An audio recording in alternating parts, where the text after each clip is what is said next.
ஒரு கார்த்திகை மாத கருக்கருட்டு.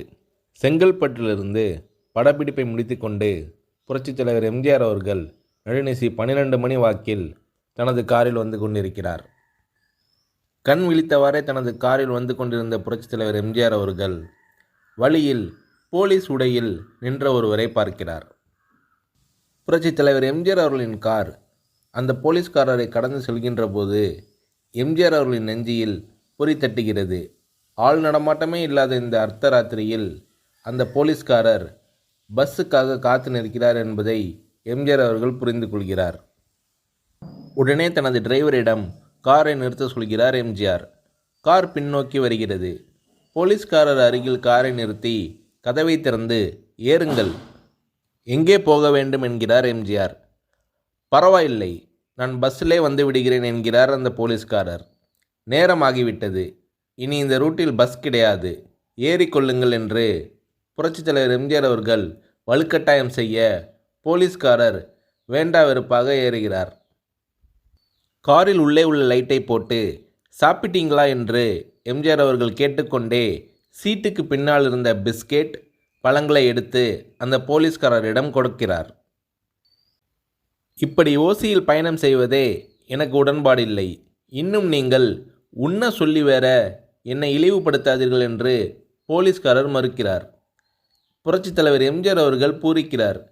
இருப்பவனிலிருந்து இல்லாதவன் வரை படித்து பதவியில் இருக்கும் எத்தனையோ பேர் எனக்கு அது வேண்டும் இது வேண்டும் என்று புரட்சித் தலைவர் எம்ஜிஆர் அவர்களிடம் வேண்டியதை பெற்று சென்றிருக்கிறார்கள். ஆனால் சாதாரண பொறுப்பில் இருக்கும் இந்த போலீஸ்காரரின் நேர்மை புரட்சித் தலைவர் எம்ஜிஆர் அவர்களை மெய் சிலிர்க்க வைத்துவிட்டது. புரட்சித் தலைவர் எம்ஜிஆர் அவர்களின் கார் கத தூரத்தில் வந்து கொண்டிருந்தாலும் காரின் நிறத்தையும் ஒளியையும் மனம் கமலும் ஒடிக்கான் வாசனையும் வைத்து இது புரட்சித் தலைவர் எம்ஜிஆர் அவர்களின் கார் என்றும் கார் சென்ற தடத்தை தொட்டு வணங்குகின்ற அளவுக்கு புகழுடன் திகழ்ந்த நேரம் அது. அரை மணி நேரம் கார் சென்று கொண்டிருக்கிறது. ஆனால் அதுவரை புரட்சித் தலைவர் எம்ஜிஆர் அவர்களை பற்றி பெரிதாக போற்றி புகழ்ந்து பேசாமல் அந்த போலீஸ்காரர் பொருட்படுத்தாமல் வந்ததே புரட்சித் தலைவர் எம்ஜிஆர் அவர்களுக்கு அந்த போலீஸ்காரர் மீது மரியாதையை கூடுதலாக்கியது. பிறகு அந்த போலீஸ்காரரிடம் நான் தான் எம்ஜிஆர் என்கிறார் புரட்சித் தலைவர். கேள்விப்பட்டிருக்கிறேன் என்கிறார் அந்த போலீஸ்காரர்.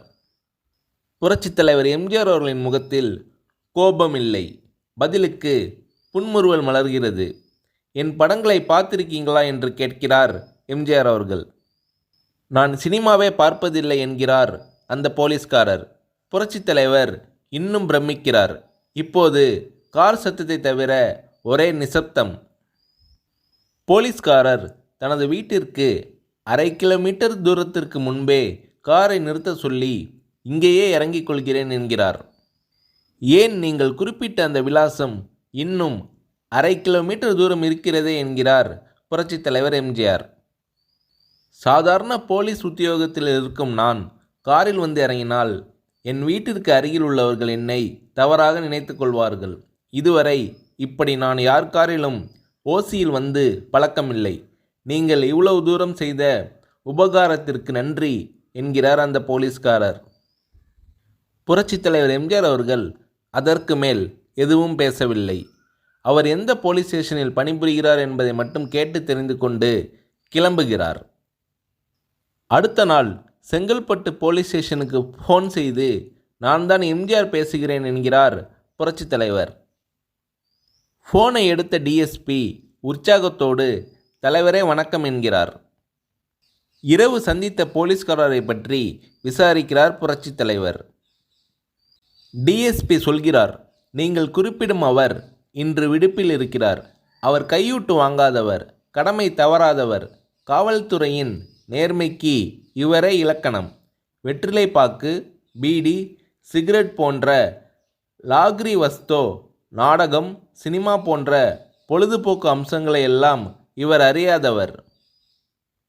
கல்யாண வயதில் உள்ள 3 பெண்களையும் கரை சேர்க்க முடியாமல் கஷ்டத்தில் இருக்கிறார் என்கின்ற விபரங்கள் டிஎஸ்பியால் புரட்சித் தலைவர் எம்ஜிஆர் அவர்களிடம் சொல்லப்படுகிறது.